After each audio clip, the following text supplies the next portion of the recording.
Think about this. I've asked some people, you know, just to let their minds kind of wander before you yank them back with the leash. Have you ever thought that the alphabet meant something? Of course, now you're thinking English, but have you ever thought or considered that the English alphabet was actually a word? Never considered. Never considered. And I appreciate you taking the time to let us think through that rather than just giving us. Yeah, isn't that I great? appreciate that. Great teacher to do that. So, a few times I've asked people this question, and every once in a while somebody will say, yeah, I was wondering about that, but I said, well, where did you go with it? And they said, I didn't know where to go. I had to stop thinking about it because it just... Seemed like an end in itself. One lady, she was an older lady, a total stranger I met, she said, when I was a little girl, I used to think the letter A is like this door you open up into the world of A. So you have these books. You open up, A is for alligator and apple and aardvark. And so she got that because of these books kind of led her there. You open up the world of B and suddenly it's ball and bouncy and bear and bobby and balloons. The world of B. It's in the phrase, world of C, cats, and that's exactly what it is. You didn't know it because the people who taught you English couldn't go any further than that. But that's exactly what this is. In the sense that if you open up Aleph, it's not just that there's a limited number of things in Aleph, but Aleph is a perspective, a window on the entire universe in all dimensions. And then if you look through Bet, it's another window into the same entire universe in the same all dimensions, but now you're seeing it through Bet instead of through Aleph. This is the horsetail plant. Yeah, sure. And if you open up Gimel, you could say, well, wait a minute, what does that mean? Okay, here. If I say step outside and look around, you say, okay, what do you see? You could paint a picture, take a photograph, you could even describe it, okay? Then I hand you a pair of binoculars. Now look outside, and you go, oh, well, I see a lot more detail on the trees. And if I give you a telescope, whoa, it really, now I can see every little pine needle on that same tree. But what if I give you Superman X-ray vision glasses? I'm seeing it completely different. What if I give you infrared glasses? Wow, now I'm seeing, okay, so every letter is a different type of lens by which to see the same thing, only you're seeing it with a whole different perspective, which means now you're starting to put it together and process it in a different way, but you're looking at the same stuff. So every letter is a lens by which to see simply what he made. But what he made was through the vehicle of these 22 letters, from Aleph to Tav. So everything we see is somehow a manifestation of the 22 letters in all their essence of what they represent. Now that's going back to the book. What does Aleph represent? Certain things that are not the same things as Bet, kind of, sort of. So both are happening at the same time. Aleph is certain things, Bet are certain other things, but all together forms the entire universe. But if you look through an Aleph type of lens, you'll see things in a certain way. You'll see everything. And if you look at Bet, you'll see Bet things in a certain way. So the Aleph Bet works as an interesting way. We're talking about the horsetail plant when you walked in. So here you go. Talking about the what?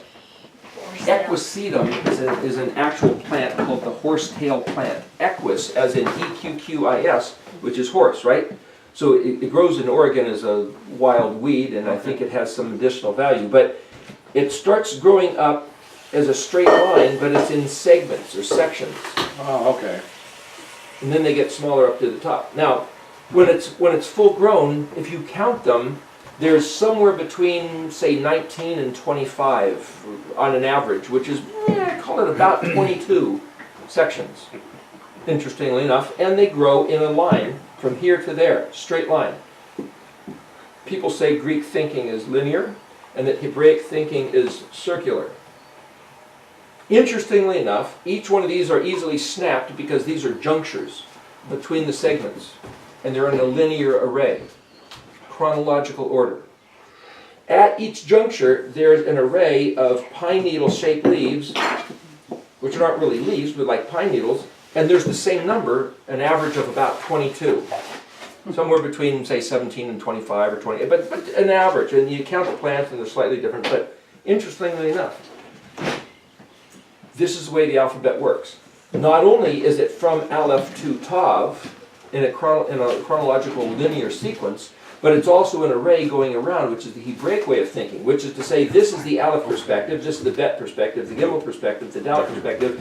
As you look around your entire world, it's a different view of what's around you. But also, from an Aleph perspective, you can look back at this juncture. Now, if this is the Aleph, and this is the Bet, and that's the Gimel, and that's the Dalet, you're looking back and saying, what is a Bet from an Aleph point of view? What is a Bet from a Bet point of view? What is a Bet from a Gimel point of view? What is a Bet from a Dalet point of view? I missed that earlier.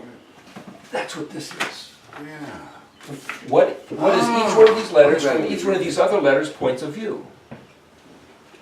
This is trying to express the model equisetum horsetail plant. Not only can you look at each letter, this is a Dalet and that's a Hey, but here's a juncture between Dalet and Hey. This word here, meta, change in place or condition. What had to happen to the Dalet to become Hey? If I'm counting and I say, here's one,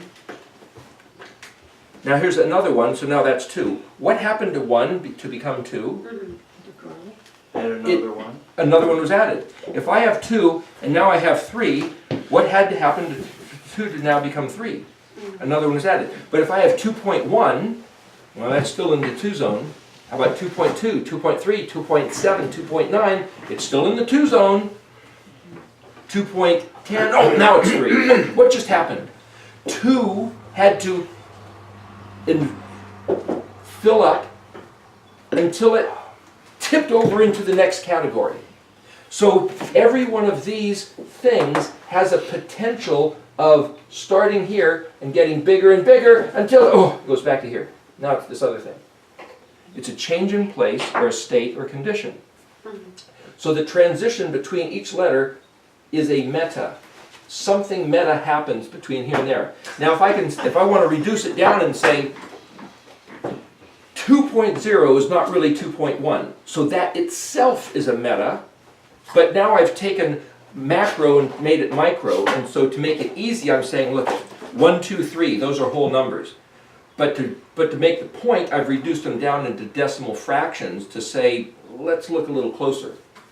2.1, we've allowed mathematically that 2.1 to 2.9 is still in the 2 zone. Okay, so the change in state has to be a tipping point.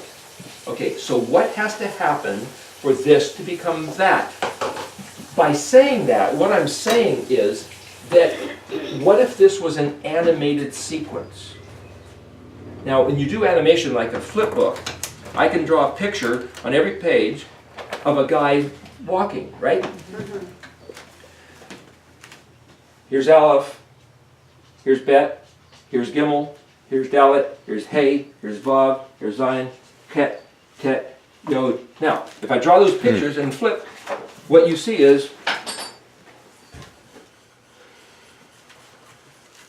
if this was an animated sequence, and the meta, or the change in the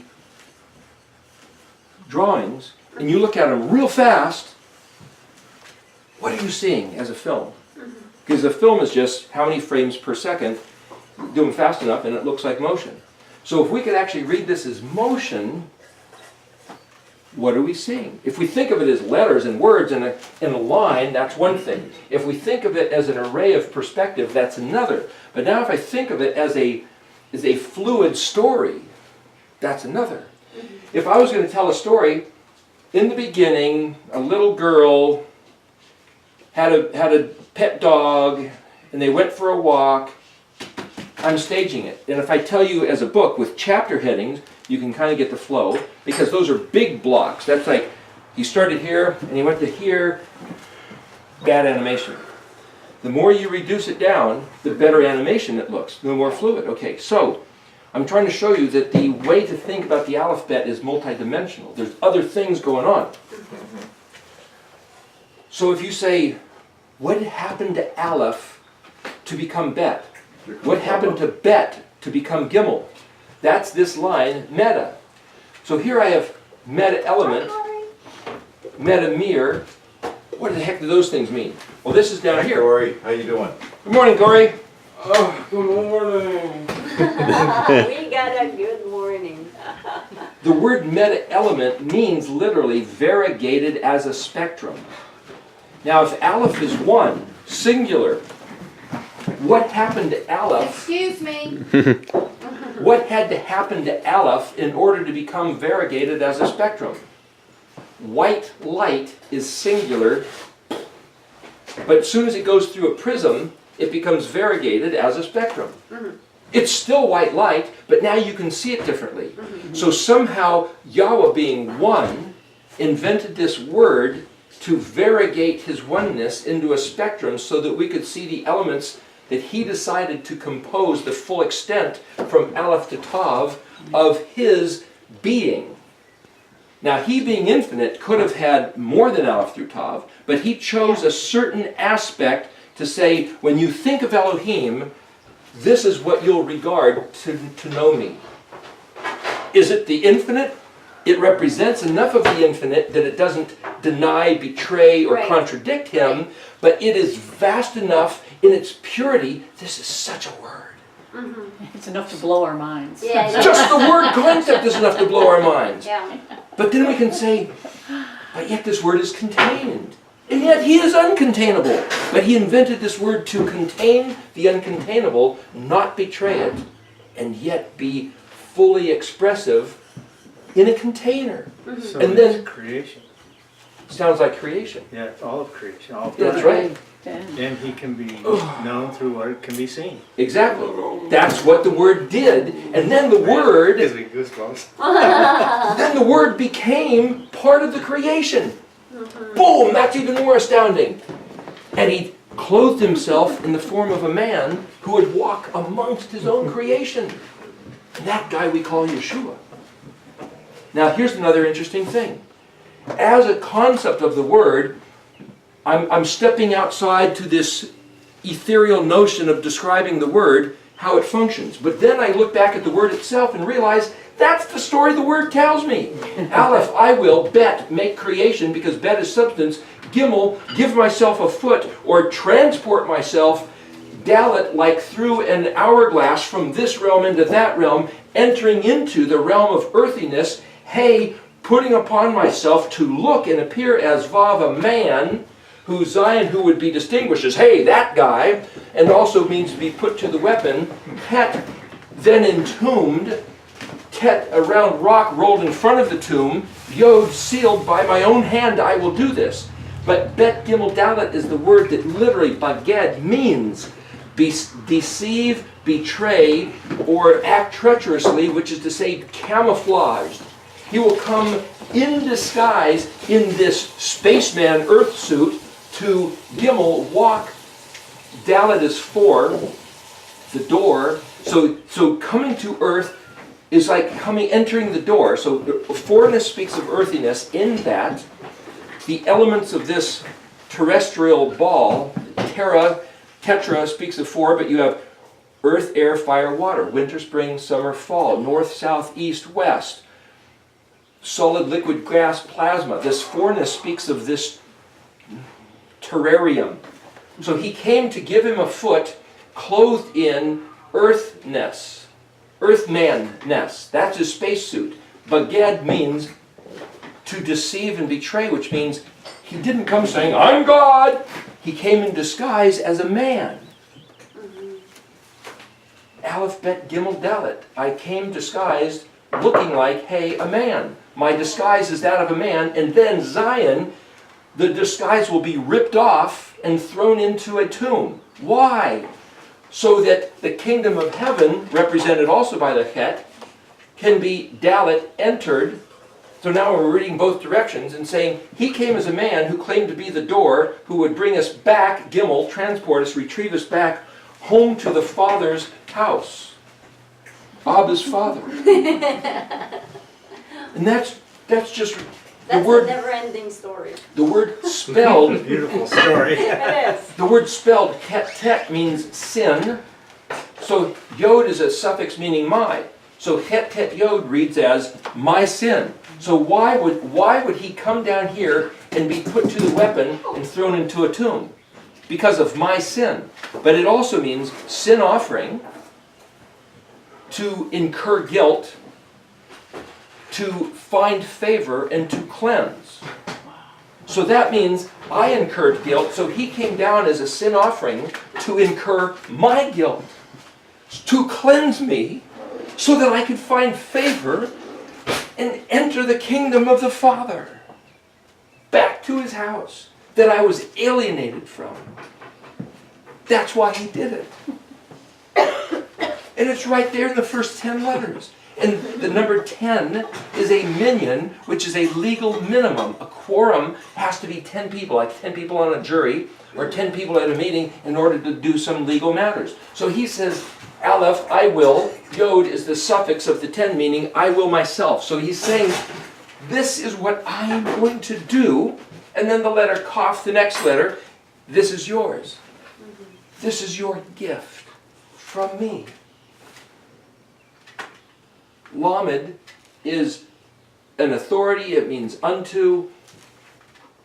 Mem speaks of a plural, so you could say for them or unto them. This is my gift for you for the sake of. Okay, so now that means we start changing the aspect of reading the alphabet when we get to this point. This is what I'm going to do. Now, if Kaf means, as a suffix, it means you or yours, but as a prefix, it means like.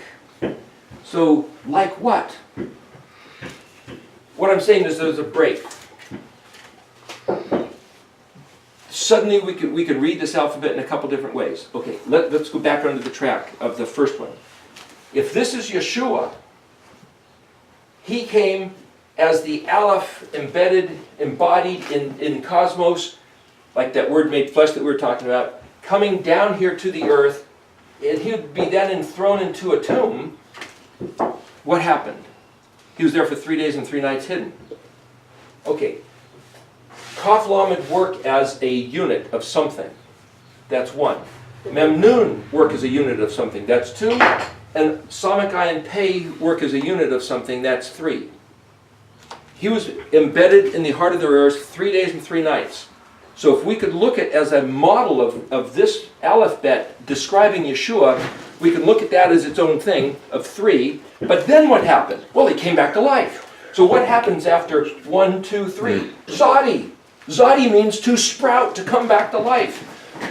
Aaron's rod that budded was put in the Ark of the Covenant. This lines up with this Mishkan pattern as being the Ark of the Covenant. So this thing that came back to life, though it was dead, is a promise of resurrection. He sprouted back to life. Zadi. The next letter is Kuf. The word Kumi means to arise. The letter Kuf is the circle and the line, our letter Q. He came back to life and he floated up, straight line, You're right. into the infinite zone of the sky, like the arch of the Kuf. And the disciples were looking, and the angel said, "What are you looking at?" I mean, what are we looking at? He says, he's going to come back the same way. So the letter Kuf is also from the infinite realm coming back and planting down, landing on his feet on Mount of Olives. So the letter Kuf refers to going up, but also coming back. Interestingly enough, the letter Kuf means the sun on the horizon, way out there in the distance. It's the word Kof is a monkey, this long arm, this long reach. It means that which follows. It's the back of the head, meaning later on. That which follows. What's going to happen later on? As he arose and ascended, he's going to come back, but he's not going to be alone. He's coming with all his gang of... He's coming as Resh, the exalted one, the head, the chief, the preeminent, Sheen, teeth and fire. Yeah! Our shining Sheen, fire and teeth, our shining Elyon. Tav, fulfilling everything he said he would do when he started this project back at Aleph. So here is him making the world, giving himself a foot, wrapping himself up in cosmos to enter the world as a human, to do this task. These three things are hidden in here, and then he is sprouted back to life, coming back as the conquering hero.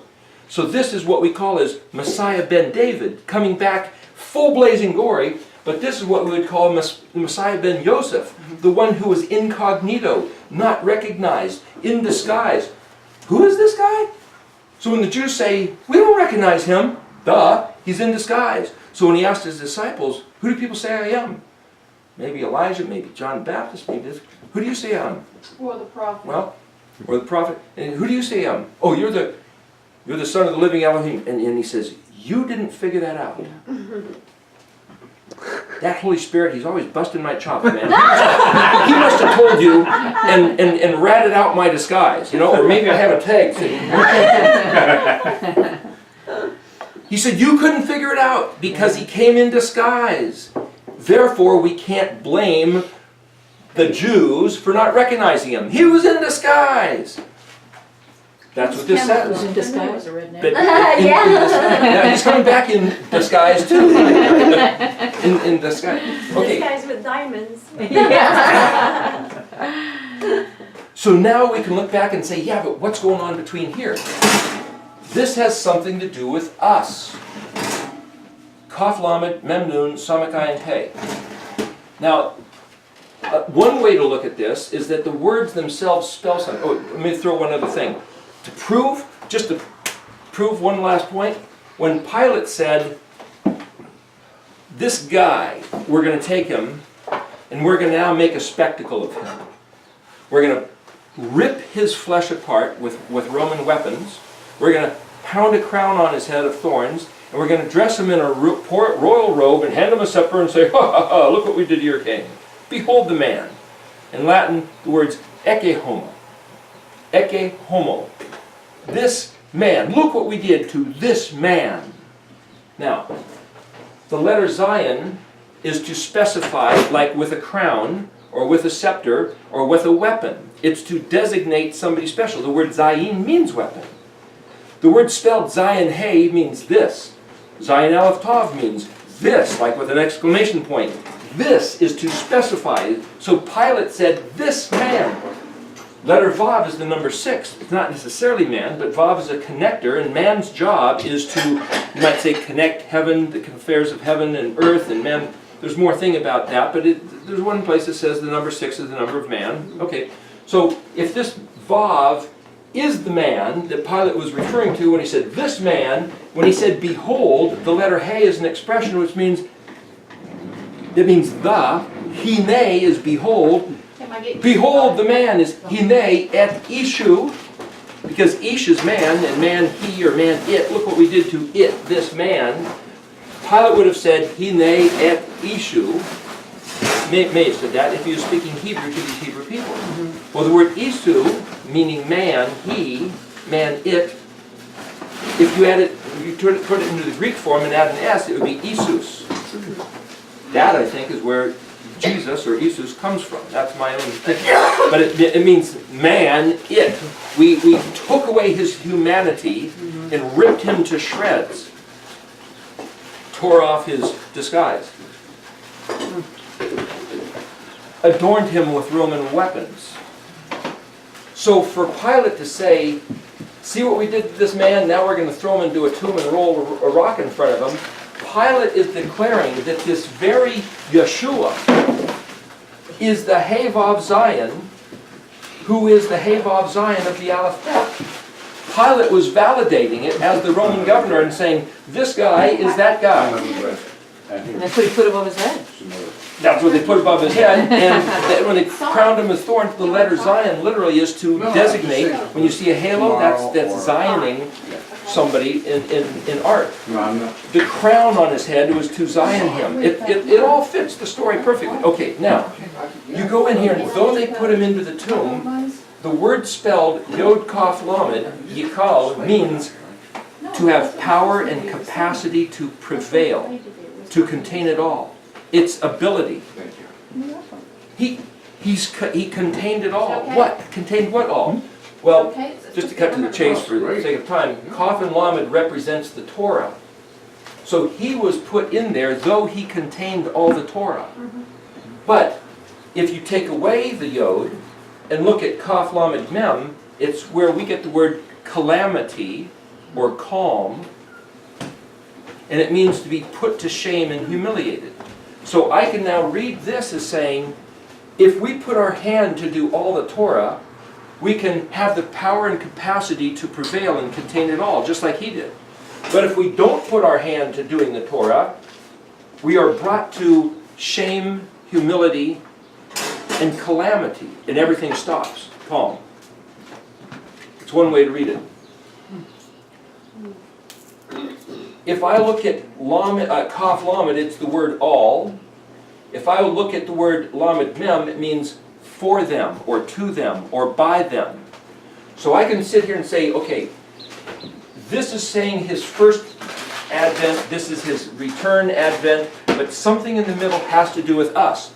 So if he entered into the tomb so that we could enter into the kingdom, then something processing in here is what it means for us to be part of the kingdom. So now I'm jumping track, and instead of pointing at him, I'm pointing at us. Okay, that's the way to read this, because this is for us to be like. Lamed is a shepherd's staff of authority. So if one way to read this is that if we want to have authority of the kingdom, we have to do all the words of the Torah. Mem is water, like a womb or a place of birthing. The word of the seed of Torah is that which is planted in our hearts, that we should remove the resistance, or like remove the foreskin of our hearts is what he says, circumcise your heart, which is remove the barrier so that he can plant his seed. So now there's these different metaphors playing parallel to each other multidimensionally, which would take a few hours to sit there and process, but I'm trying to give you just a bit of a taste of this. If this Mem Nun is within ourselves, then when we enter into the kingdom, the Het, the first thing we do is learn the Torah. You cannot learn the Torah outside the fence. You come into the fence and learn the Torah. The Mishkan pattern itself is that there's this big white fence. Right inside is the altar of sacrifice. Okay, so a heart starts with the letter Lamed, Lamed Bet actually, which is love, which is lab, which is a pump. The kidney starts with the Kaf, which is a filter, and so you could say the two letters Lamed and Kaf are kind of like representing this pump and this filter, this mechanism for teaching and learning the instructions of the Torah. So when you come in, why do you come in? Moshe said, I put before you life and death. Choose life.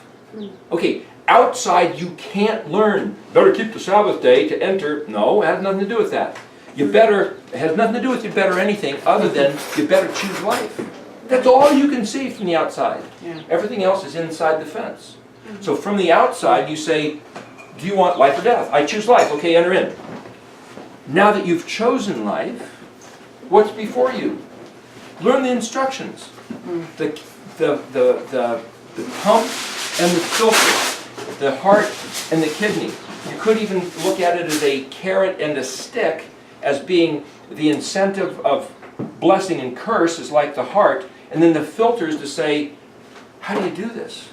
What did they do when they brought a sacrifice into the Mishkan? The first thing they did is start separating.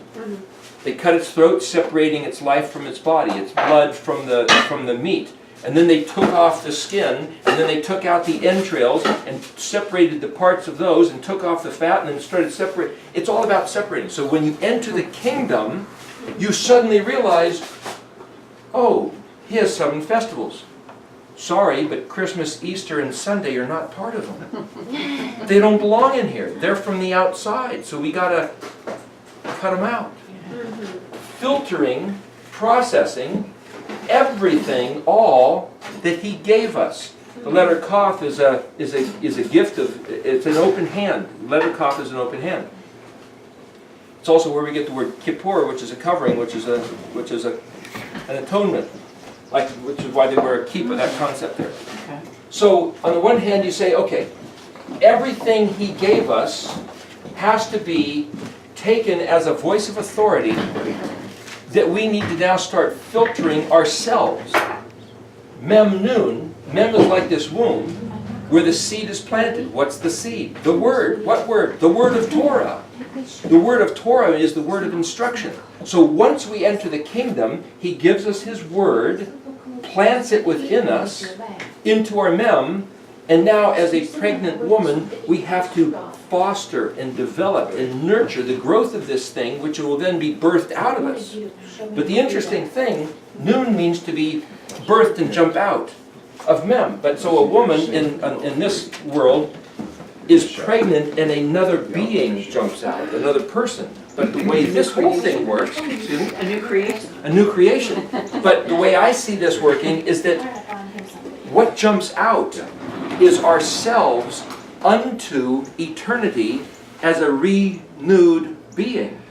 We're not birthing another soul, we're refining and birthing our own soul unto a different realm as we take within ourselves his word. So Yeshua goes into the grave, beaten up, ripped apart as an earth suit, and he comes out the same guy, but he sprouts Zadi as a new creation, the firstborn of what all the other brethren will be like, the first fruits, the model, the example of the hope set before us, that we are like caterpillars now, walking around chewing on leaves, but you emerge from this thing based on how you've memmed the cough, how you've nurtured the instructions, you emerge like this butterfly flying and drinking nectar from the flowers. A whole different scene once we come out the other side. So as we tend the word within us, it's us ourselves who will benefit. The noon is our life that's being imparted because of how we mem with learning and teaching and rehearsing, which is lamed, the kaf, which is the lines of instruction of the Torah. Samik is a trellis support system drawn like the square-rigged mast of a ship, or a menorah, or an arbor that you'd hold up. And Yeshua said, I'm the vine, you're the branches. So, when we enter his kingdom, and he gives us the instructions of Torah, and we take it to heart as we're developing, he gives us and places us with something to do in his kingdom. Okay, on day 1, he said, let there be light. That's like coming into his kingdom. That's like him calling us his own. Day 2, separated water from water. The second festival was separating leaven from unleavened. The third festival, he took Shavuot, which is counting, which is being pregnant, but on the third day, I'm blending days and festivals here, just as part of the pattern.